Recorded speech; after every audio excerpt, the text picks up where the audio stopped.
confusion today. Oh, wait, hey. Okay, Yeah. here we Oh, we and haven't I done know this on in the, so long. yeah, but you've been up all day. You got a decent night's sleep. What's going on with Calling that? Chris Anderson, where are ya? I am in Hiroshima, Japan. Oh, calling Chris Anderson in Japan, and where it's 5 a.m. Monday morning. Oh, yes, it is. And so we're just so grateful that you even are showing up here. If I fall asleep in the middle of the show, you'll know. Yeah, there you are. Well, I'm still here in Chicago. We barely remember how to do this show. In fact, I was just saying to Chris that I think I might have misplaced the open here when I was cleaning up some stuff on our video production, so I'm not sure I'm going to be able to Video. play it. Maybe Oh. if you can stall a little bit for me, Chris, I can I find can it. I can just keep blowing on my finger. Yeah, that would be good. I So just want to I want to say that I would like to say a shout out for folks who I met on the tour because we just were doing our Pacific tour and about 100 or so folks, and there were a whole bunch of people that actually watched the show, which was really gratifying. oh my And God.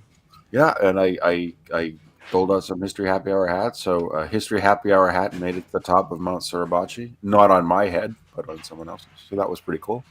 So I appreciate Fantastic.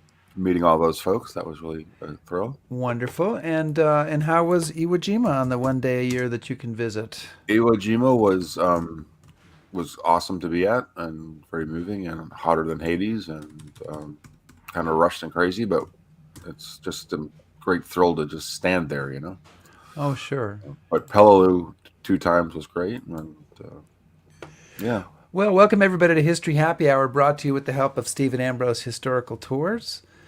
And Chris has been out there with those tours with a lot of folks, and we're glad that he's back with us on the air today.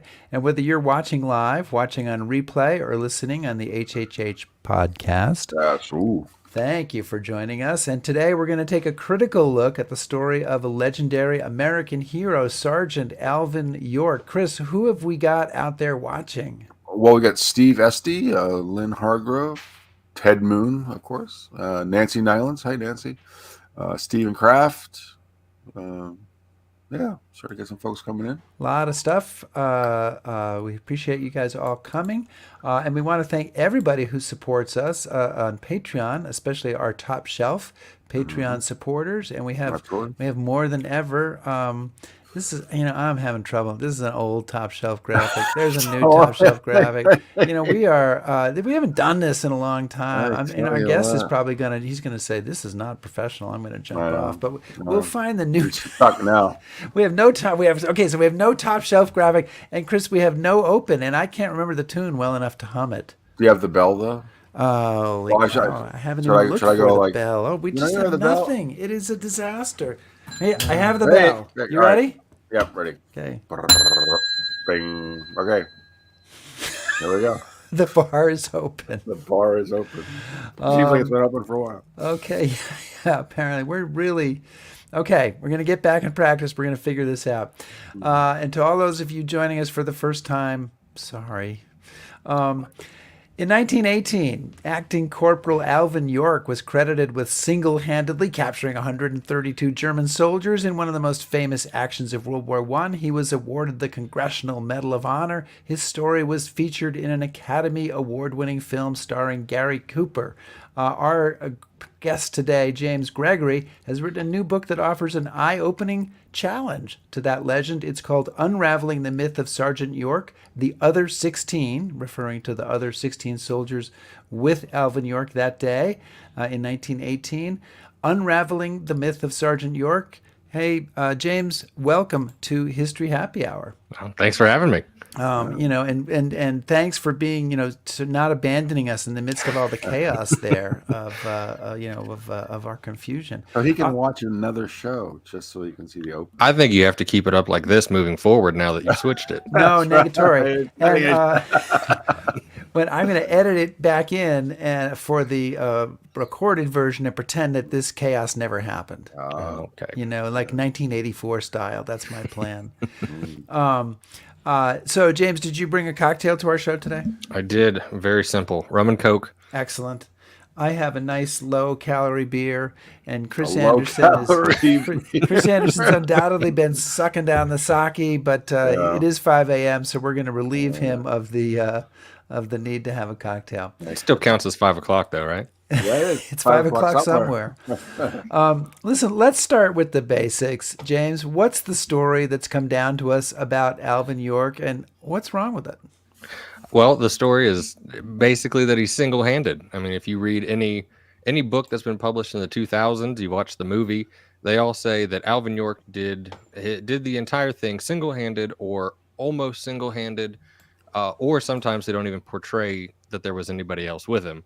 So what we have had for the last 100 years is a simple one man charged up a hill, killed 25 Germans, captured 132, and then brought them all back and saved his men all by himself. And then he was given the Medal of Honor. And life moved on until some other men just popped up and were jealous of his career and jealous of the money and the acclaim he got. And they tried to weasel in and take a little bit of, from him. And so what I wanted to look at was the fact that they weren't weaseling anything, and in fact, they deserved a lot of the credit they wished for. Okay. Well, so James, it's safe to say, one of the kind of the icons of American history. So as a young, kind of starting out academic, what compelled you to say, I'm going to pop one of the biggest stories? I'm going to slip into the firestorm. Right. If you're starting out in military history, generally, baby steps are a way to go, but you've decided to bust a huge myth. So, what compelled you to do this? Well, typically I've written on the Marine Corps in World War I. And so it was a friend of mine named Stephen Gerard. He called me one day and said, hey, take a look at this story. It's a YouTube video with some descendants arguing that their family fought with Alvin York. So I thought it would be a fun way to look into the Army side of things. Mm-hmm. And when I started this, I didn't start with the intention of where it went. I started with the idea that the story is exactly as York tells it, and we just kind of need to mention the other men. But it wasn't until I got a couple years into the research that I started to see all the inconsistencies and the issues with the story, and then it evolved into this. So I didn't intend to try to pop the bubble. It just happened that way. So you're not going to like do Dan Daly next? No. Okay. No, Dan Daly is not on the okay, list. not on the So I guess the question is, I mean, there's a lot of ways to approach this, but how does this happen? Okay, so these events take place on, I think it's October 8th in 1918, and these 17 soldiers go out on a mission to silence some machine guns on the left flank, and 6 of them are killed. 11 of them come back with 132 German prisoners. I think that's all. I think that's all pretty solid right there so far. So what happens? How does York get the credit? And is that something that happens right away? Is it something that happens in stages? Is it something that he's grabbing the credit, or is it kind of thrust upon him? That's 4 questions and a big topic. So leaping right ahead there. We'll give you at least 20, 30 seconds to kind of put that one together. Okay, that's fine. Well, I think the whole point, especially of the book, the battle itself is only 1 chapter, right? The rest of the book is discussing how that process happens. So I think it's a little bit of everything. At the beginning, it's York's the one who gives the report of what happens, because the other 2 officers who were still alive were evacuated. So York is the one that initially brings back the story. But within a year, or actually within 3 months, it's commanding officers that take his story and then transform it to their own gains and save their reputation, and that starts the York myth. And then it's reporters who want to write a really good story, like George Petullo. And then it's authors who see this as an opportunity to further their careers. And then it's Hollywood who furthers it even more. And after so many hands have passed around this story, you get the myth, which we have today. So it went through many iterations as people tried to get a piece of the pie for themselves and twisted it just a little bit. So James, all right, let's start from the beginning. So I've been to Château-Chiary many times. Obviously now not in exactly the right spot, but I think I was at least at the spot where he came into the town with the 132 prisoners. There were other people there. So how, I mean, kind of right from the get go, how is this somebody not saying, "Hey, wait a minute, whoa, whoa, whoa, whoa, whoa," because there's other people around. Right. Well, and some do after the war. There's actually quite a bit of quite a few veterans who speak out after the war that they were in Château-Chery or they were there, and they saw that it wasn't York in charge. Right. But I mean, what happens is the simplest is out of the living 11, York is actually third on the line of who's in command, Right. and all three are still alive on the way back. However, Bernard Early and Otis Merrithew are wounded. So when they get to Château-Chery and they're ordered to take the prisoners further back to Varennes, they get evacuated out. So it's York at the end of the day who's turning in these prisoners and saying, "Here, we've captured them." And then whenever the investigation comes around for the Medal of Honor, they never ask Early or Merrithew. They're never questioned. They're never brought in for their side of the story. They're just kind of pushed out. And in fact, Early was actually evacuated back to the States. So it was just Merrithew who was still in France, and they never asked him. So it was just the fact they weren't there to defend themselves at the beginning. And I think that plays a really big part in it. Okay. All right, now Rick has silenced himself like he generally does. Well, I'm desperately trying to find those things that I haven't that I didn't have at the beginning that I need to. Want me to ask a question? So you ask another question, Chris. Okay. So one of the things that actually I found really interesting about the book was in the description of the other members of the patrol. Talk a little bit about who these other people were. You've mentioned two already, but names and a bit about their background, because I think it speaks to what the American Expeditionary Force was and what the American Army was at that time. Sure. Well, all 17 are from the 82nd, and the 82nd is made up of people from all over the country. But for this 17, I mean, you've got two Italians, 2 Irish, 3 Polish, a Native American, for European Americans. Yeah. All right. So you've got a mix here of immigrants who have only been in the country maybe 5-6 years. When they go overseas, the majority of them, there's this big discussion on, even with the 82nd, that there's still kind of the issues from the Civil War. So you have Southern officers and Northern troops, and this thing that there might be some contention.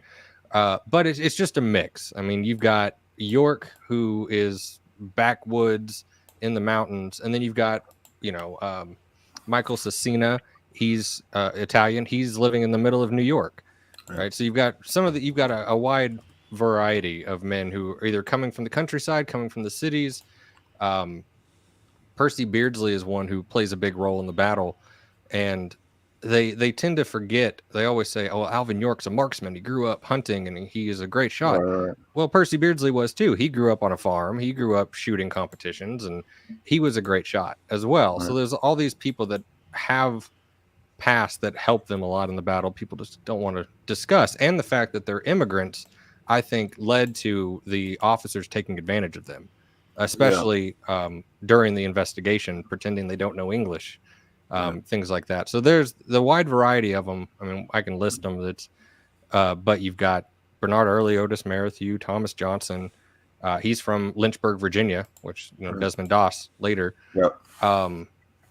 Michael Cecina, Mario Musi, both of them are wounded.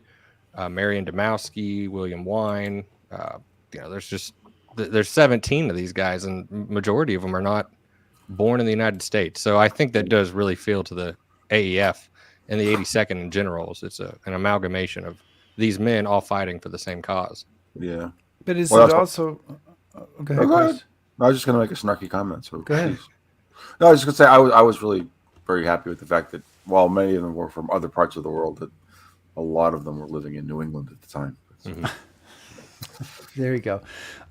What I was going to say, but isn't some of this also maybe a discounting of these immigrants being part of the reason that York, he's that salt of the earth. He's a man of devout religious convictions. American, coming up from the rural countryside. That he is kind of a great figure to make a hero, and he's not even. I mean, Sergeant York is such a great phrase, but it's actually Acting Corporal York, which doesn't have quite the ring to it.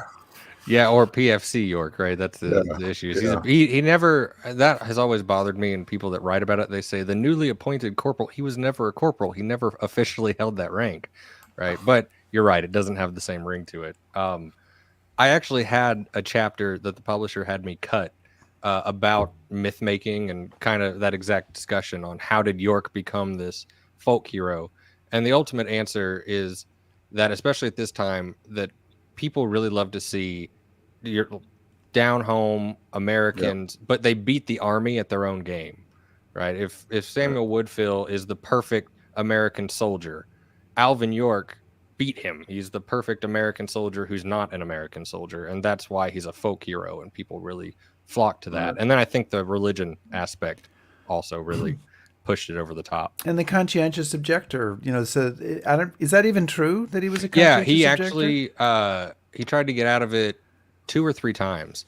So he was a conscientious objector, and he applied once, denied, applied again, was denied, and I'm not sure if he tried a third time or not, but he did try at least 2 to get out of the draft and to stay out of the army. So that part is true. Okay. So, all right. So let's kind of start with the spark for this story. He comes out of the woods. All these prisoners, 2 people ahead of him are wounded. They're evacuated. How does this start? How does this? Hey, I know what we're going to do here. Well, it's what the way I argue it is that it's just York, and you got to think about it. There are not many Medal of Honor recipients most people can mention, right? Sam Sampler's from Oklahoma. He got his Medal of Honor the exact same day on 8 October, but no one knows about him. So why was the original answer? Yeah. And it went past York. He got the DSC, and the story could have ended there, right? No harm, no foul. But in December, it was his commanding officers, George Duncan, who commanded the 82nd. He sent a letter to George Petullo, who was writing for the Saturday Evening Post, and said, hey, you need to come meet this man and tell his story. And George Duncan basically became York's press agent. He was always with York. He sent York on a talking tour around France in 1919 to tell everyone about his story.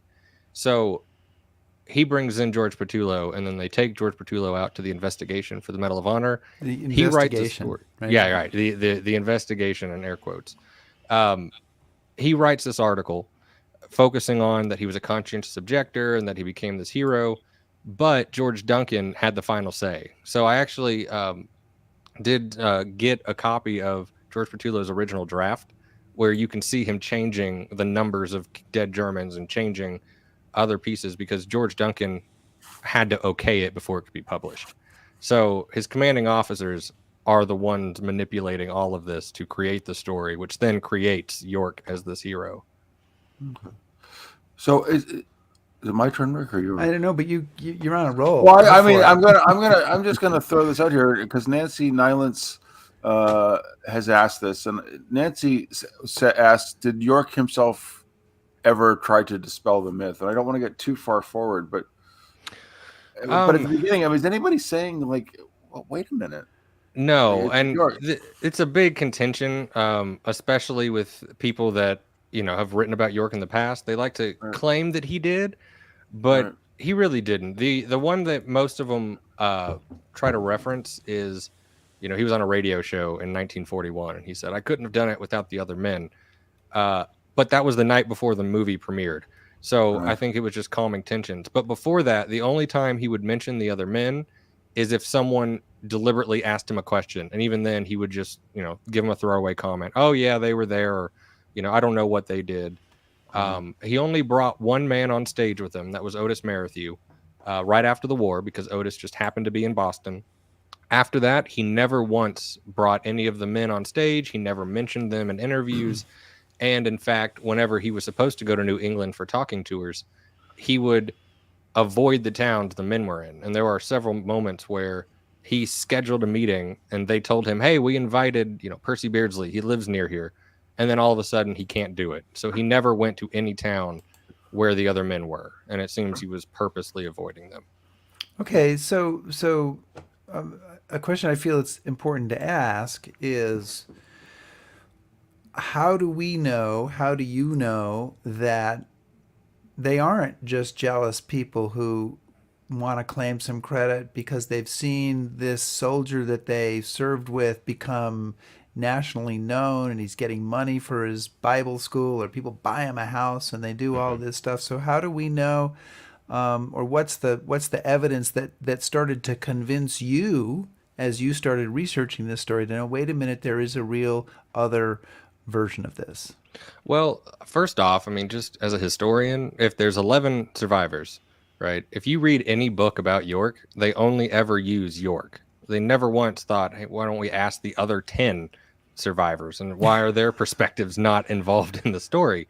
Um, so, That's a people's, clue. Yeah. yeah, right. But when they're jealous, I don't see that because they don't say anything. They make a few comments when they get home with local newspapers, like, yeah, I was there and we were kind of pushed out. But they don't say anything throughout the 1920s. When he gets his house, when he gets the money, no one says a word. They just go home, they live their lives. That's it. It's not until 1927 when another veteran from a different company mentions it to the American Legion after they wrote an article about York. Hey, you forgot the 16 other men. That's the very first time the other men are put in the national spotlight. It's not their prerogative. They didn't do it. And when you fast forward to like the movie, all the books that do talk about them say they're just jealous for money. I've seen the original letter that Merrithew wrote to Warner Brothers. It never mentions money. Money is never brought up.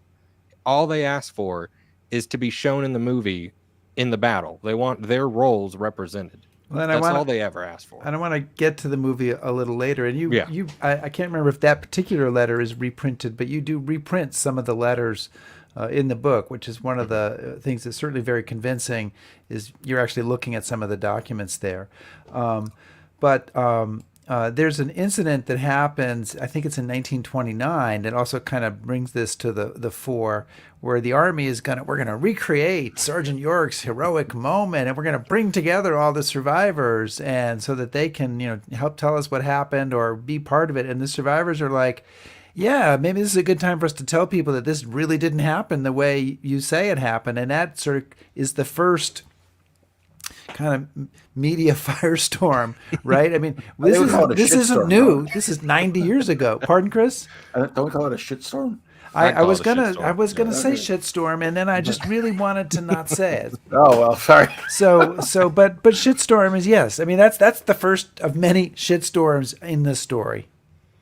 Yeah, 1929 is because again, York is the one who's told everyone his version of events, that he was the one who did it alone. So when the Army did the investigation, again in air quotes, that was the basis for everything. So in 1929, they decide to do the War College event, reenact York, and they think it'll be a great PR stunt to bring out the other men to the event because they're going to back York up. And then it turns into this horrible show because they start to realize, one, when they research it, that the accounts don't match and it's impossible to retell the battle exactly as it happened because even York admits he doesn't know what happened. But when the media gets to the other men and they see the opportunity to tell their story, that story is not the side the Army wants to project. And then, as you know, it evolves to the major part of the shit show is that when the War Department has to admit that they buried recommendations for the other men early on in the 20s. And now they have to say, oh, we do actually have documents that prove the other men were more involved than we previously let on. Oops. And they actually give Bernard Early, who is actually the sergeant, Sergeant Early.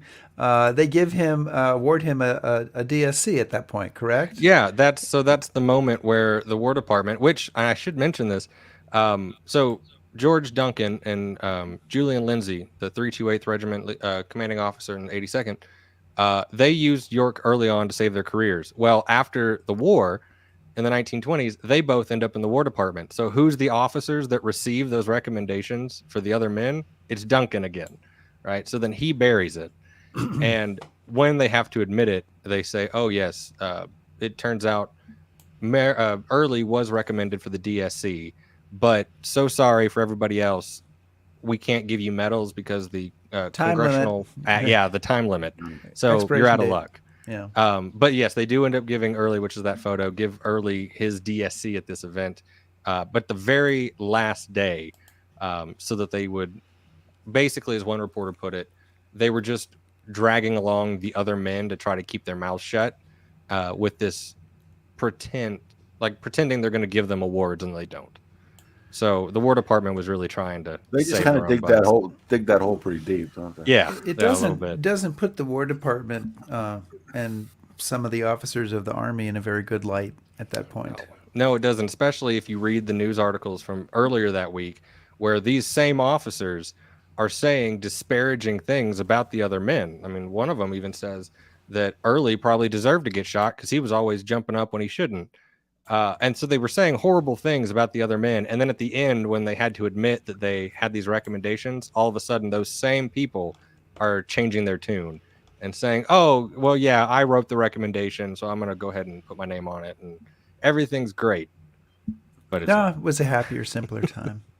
So, but one of the when people question this story, or even now, I guess when people maybe you can question your book, they're going to say, but there was an investigation into the action, and so I think it's important that you talk about that investigation because you found out some interesting things about it. Because that's the basis of the Absolutely. medal award, right? Right. Well, and that's every single person I've either argued with online or that want to question my work. They always say, well, the Army did an investigation.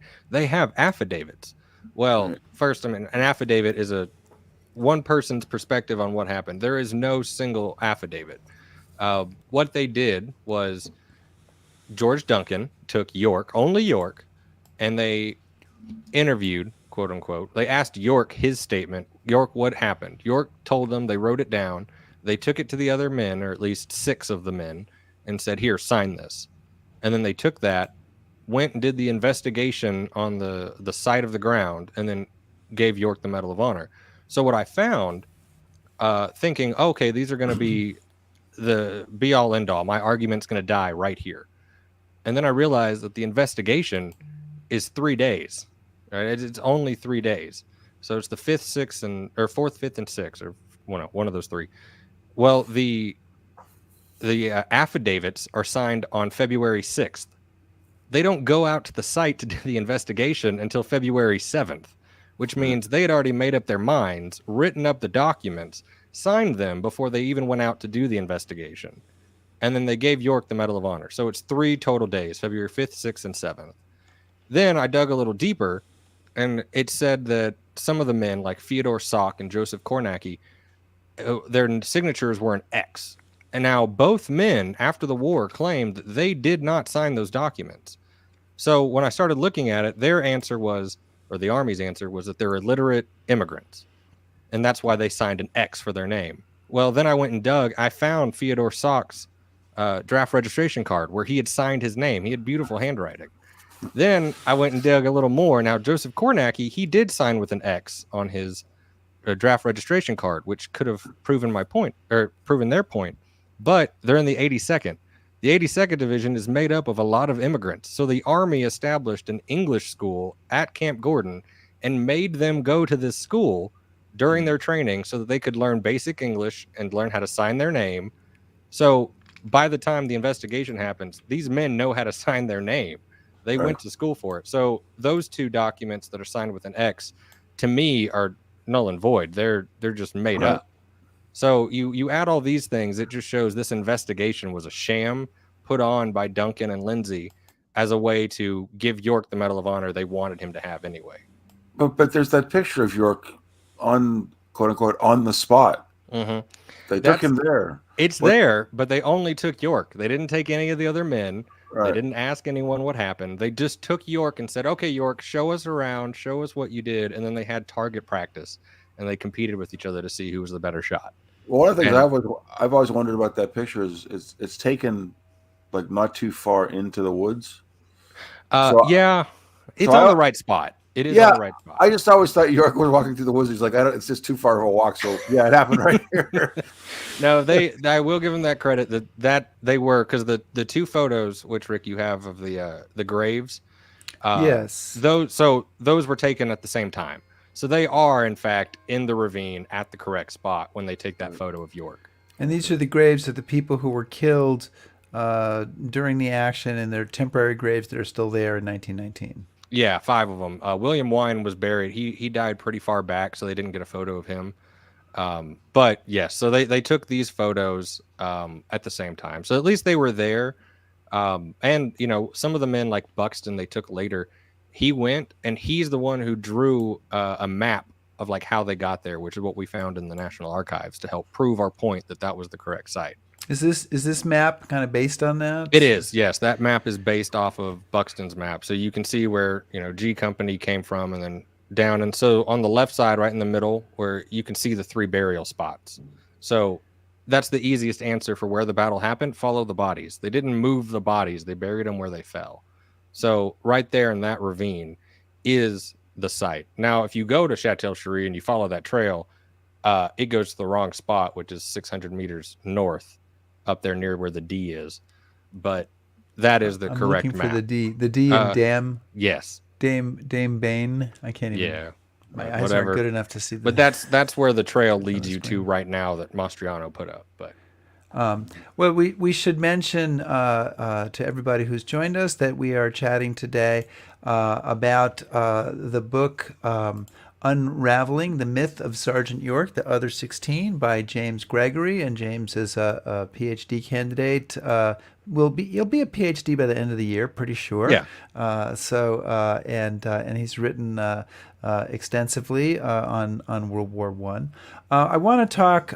You mentioned Mastriano. That's Doug Mastriano, another writer historian, and we want to kind of get to that controversy. But I wanted to just bring up the movie for a second. I think that probably 92.7% of the people who know about Sergeant York know about him through the portrayal in the movie. It won several Academy Awards. It was nominated for 9 or 10 Academy Awards.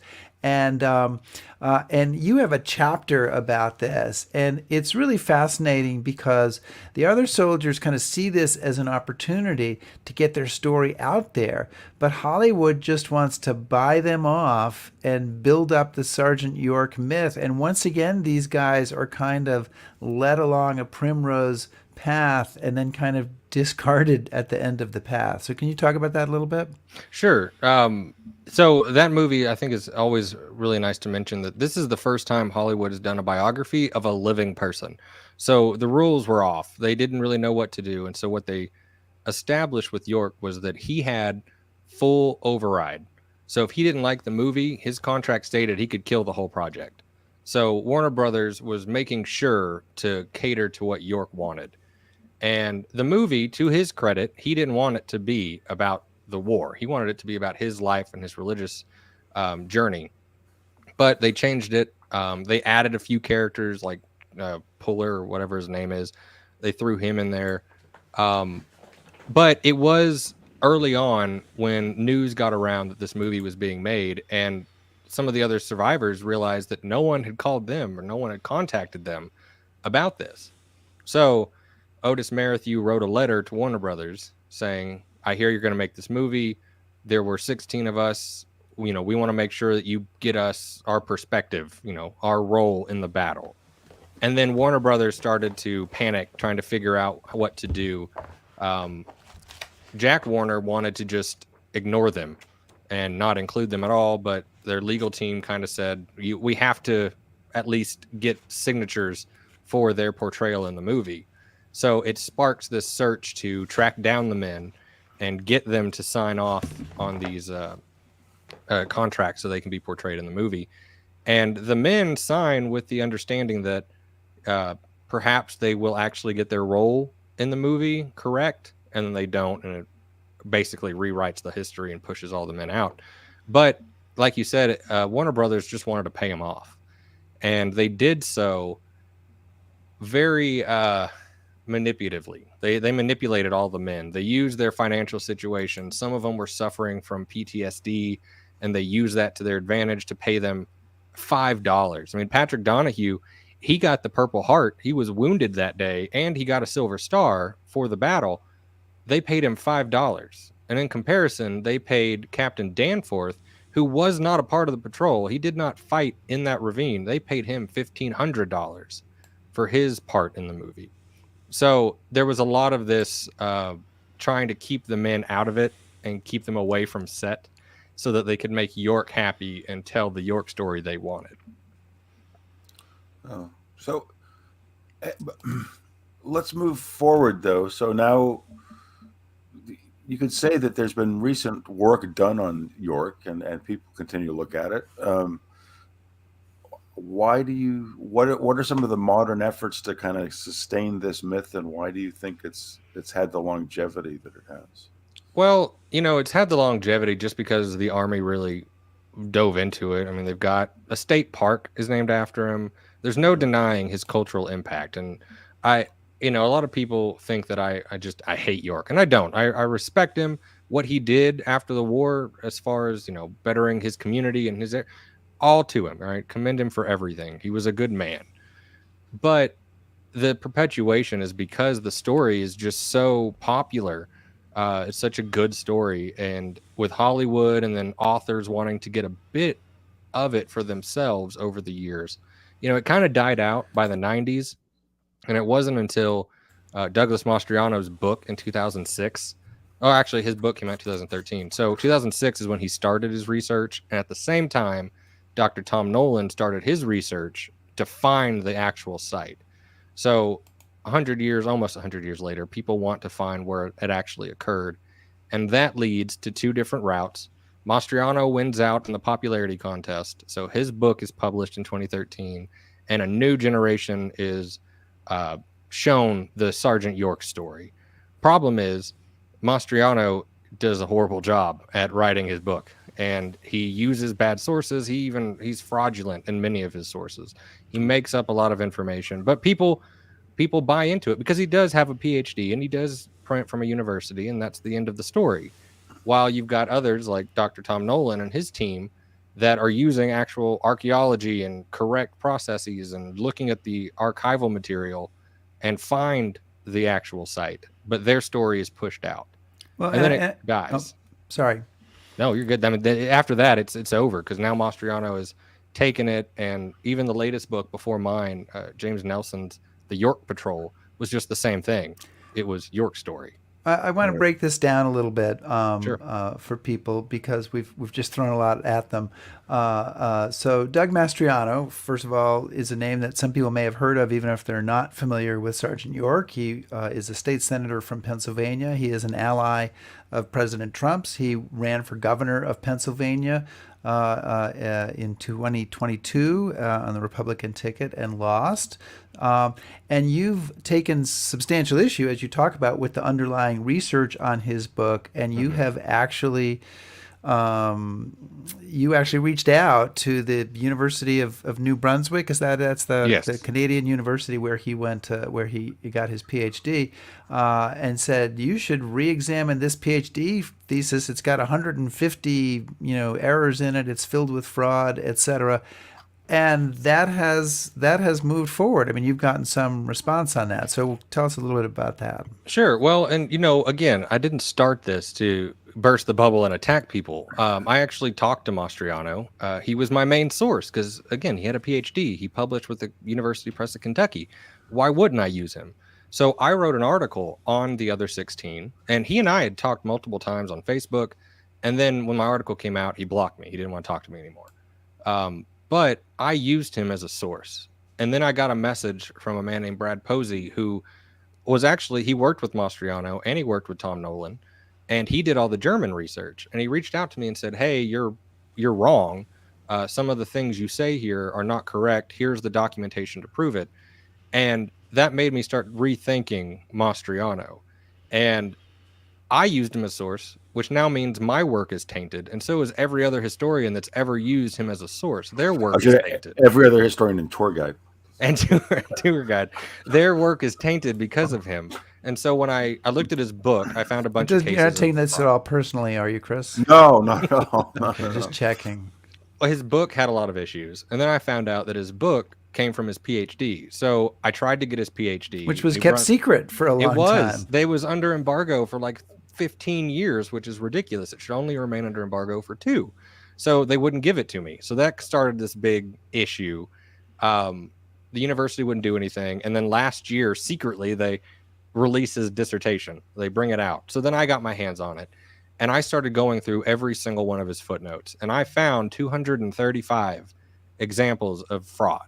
And when I say fraud, I mean, he'll say a quote, Otis Merrithew said, "I love York, we're best friends." And he'll quote a telegram. Well, if you go read that telegram, all it says is, "I will be there Saturday. Best, I love you." Right? That's all it said. So he's just making up statements. He's making up material and then throwing a random citation on it to pretend like he knows what he's talking about, which is a academic fraud. And since it taints all of us, that needs to be something that is taken up against. And a lot of people, have been angry with me for that too. Why would I attack this man and his integrity? Well, as a historian in academia, we owe it to ourselves to make each other uphold that same level that we do. We're supposed to be telling the truth as to the best of our abilities, to what our sources say. And for someone to commit fraud like that and then get famous off of it, I mean, that's how he got his career at the Army War College. He gained a lot. His whole career is based off of this, and it's all a fraud. And since a lot of people have read his book, a lot of people have this misconception about the story. And so that's what I'm trying to combat. It's not York. It's the fact that Mastriano is another one of these guys using York for his own personal gains. You don't have to sugarcoat it for us. I'm not one for sugarcoating. If you believe it, commit. Of course, Senator Mastriano argues that any assault on his research is politically motivated and an attack by the left wing. Are you part of a left-wing conspiracy here? No, and I get that a lot, that, this is all political. I live in Oklahoma. I don't care about Pennsylvania politics. They don't interest me, and I have no say in it. But no, I would, consider myself a Republican, and I've talked with him before. Right? We were friendly.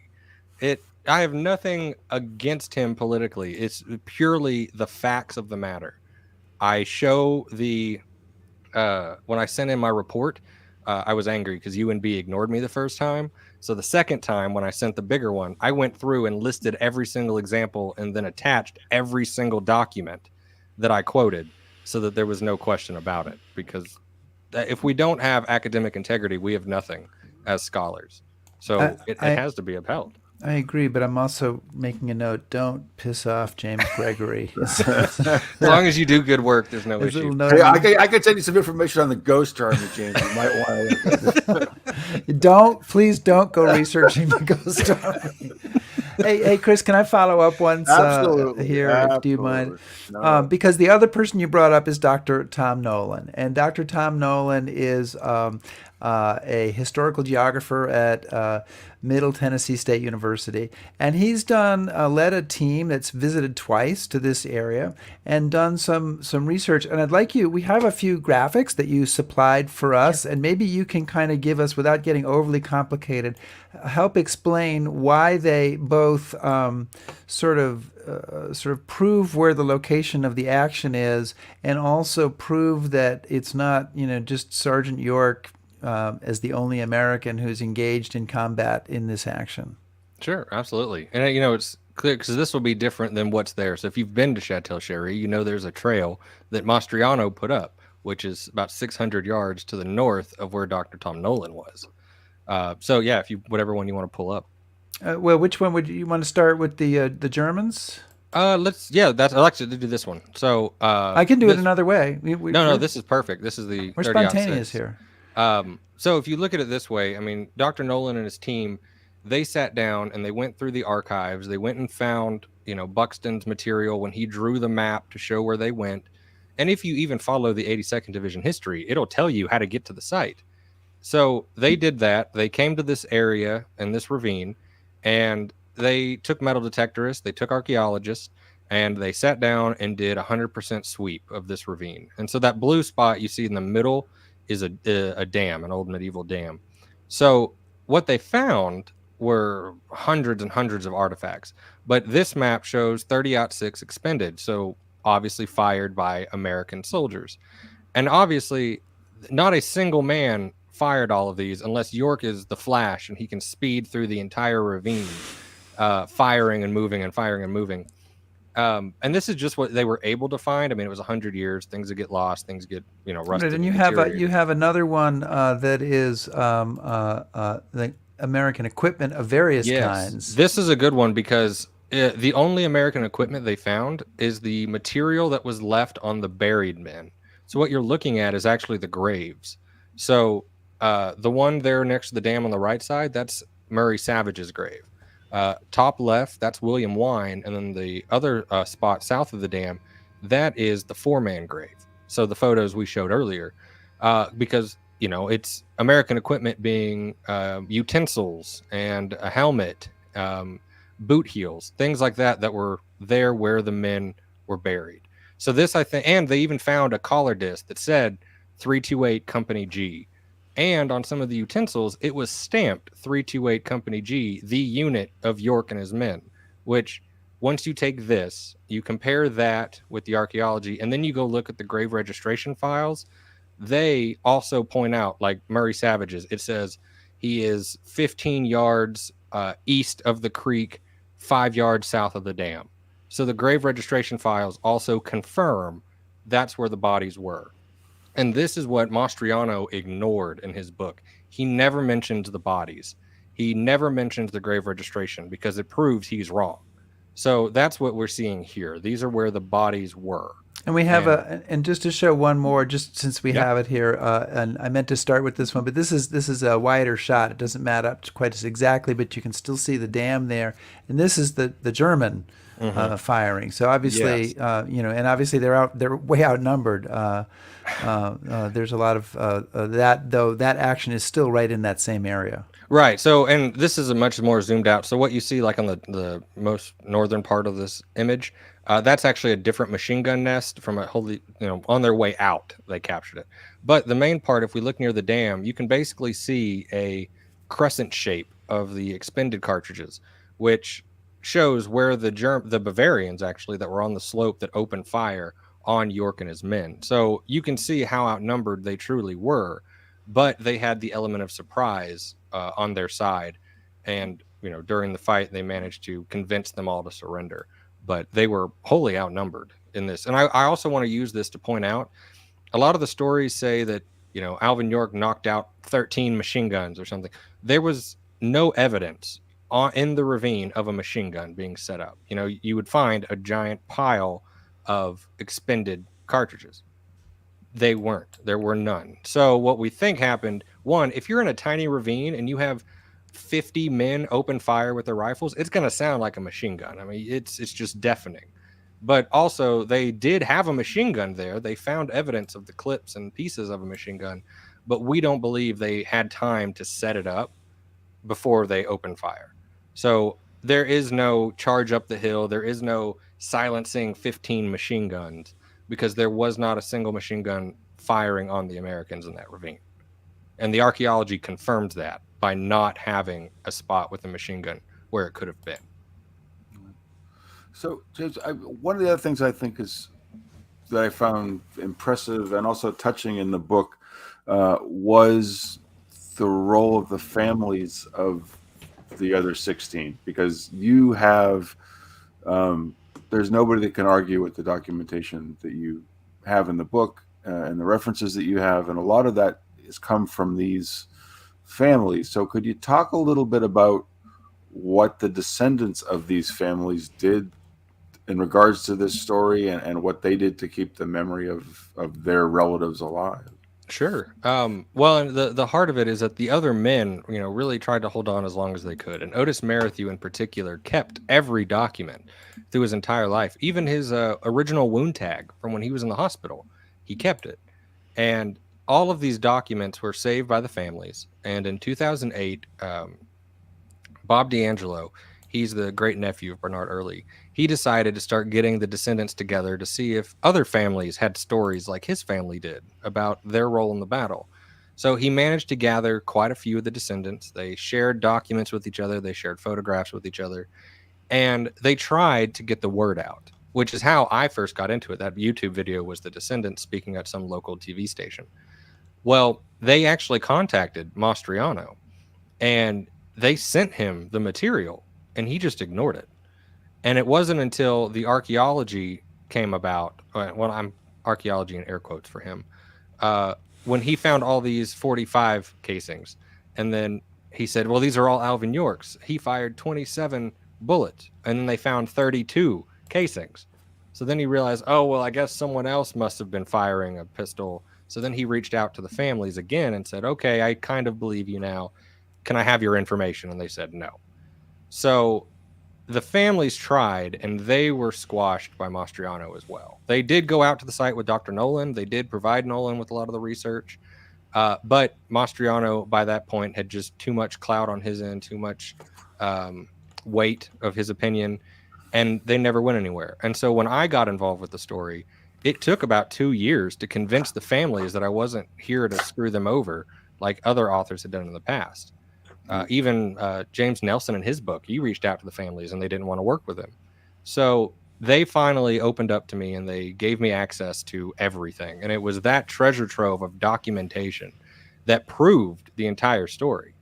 Otis Merrithew's documents, every letter he mailed to Warner Brothers, every letter he got from Warner Brothers, letters to commanding officers in the 20s, letters in between the men, it revealed that the things the descendants were trying to tell everyone were true, and that it went against the common grain of the story, that these are not jealous men. These are not men who want money and fame. They just want their story told. They just want to be a part of the story, in which many of them died and were wounded for. So without the families, I could not have written this book, which is why it was so important to me to have an epilogue in there written by Bob D'Angelo to talk about his work and the family's work. Yeah. And speaking of the families, you have this great photo in the book. Can you explain to us what this photo is? Yeah, so in I'm going to get the year wrong, 65, Otis Merrithew, and this is right after Alvin York had passed away, Otis Merrithew tried one last time, and he wrote a letter to President Lyndon B. Johnson telling him who he was and, you know, the fact that the Army would not give him any medals. He was actually recommended for the DSC, but it was past the deadline.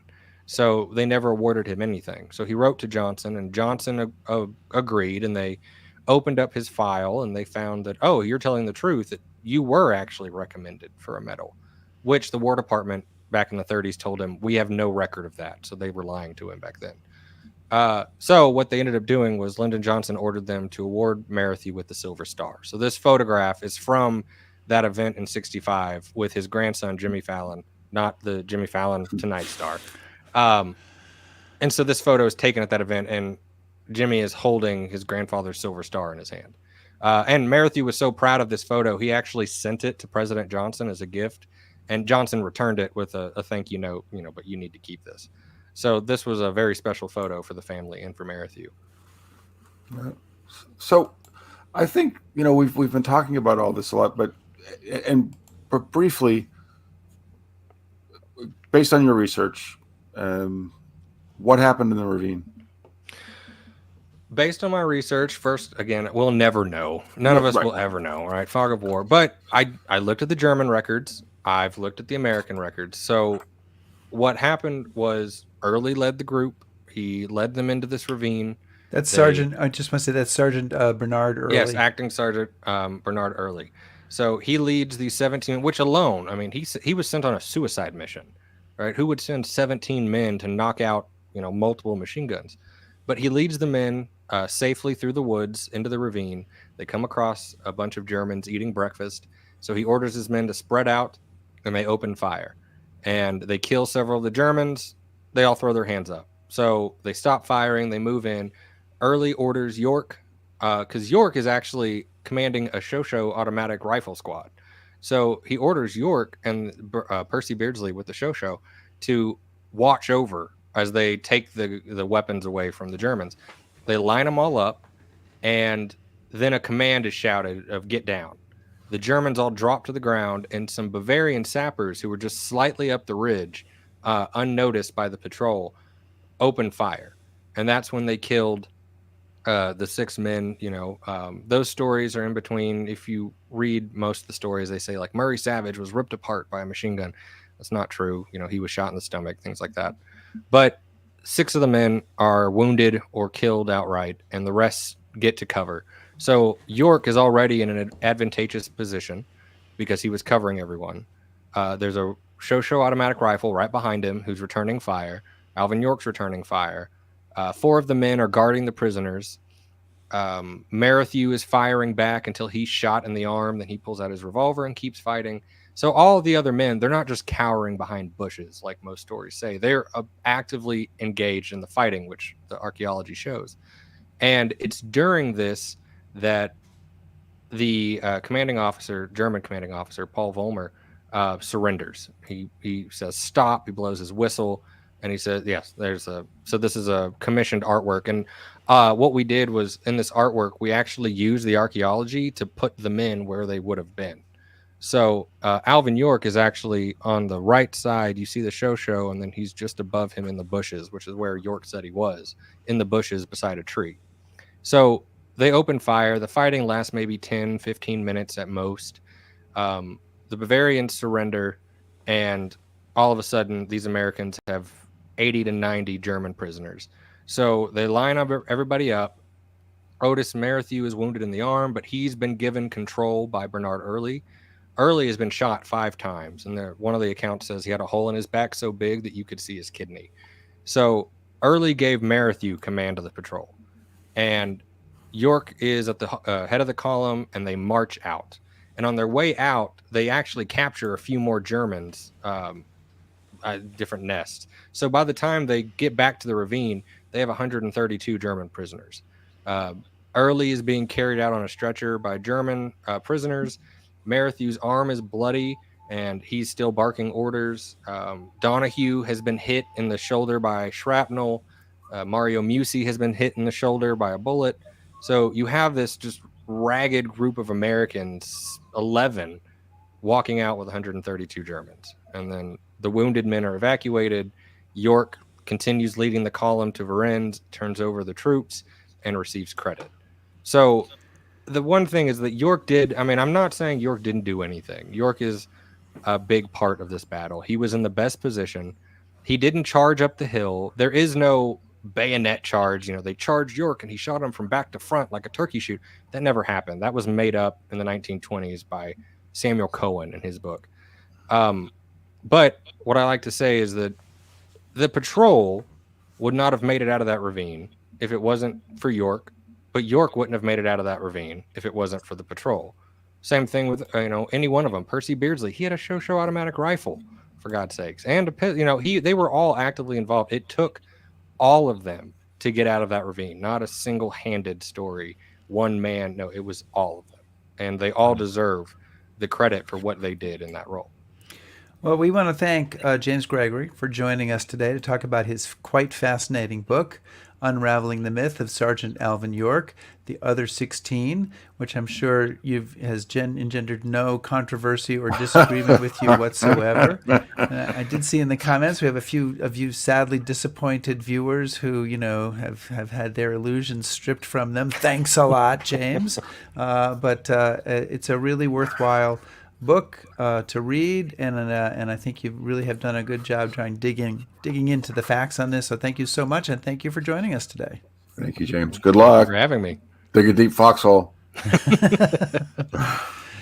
Okay, and Chris, a couple of things here as we go out. First of all, the actual correct Top Shelf patron credits. I can do that. We didn't have that at the beginning due to failure by the technical staff. And when I find out who in our production staff has let us down, that person is going to get heads are going to roll. A very stiff speaking to. I can tell you that right now.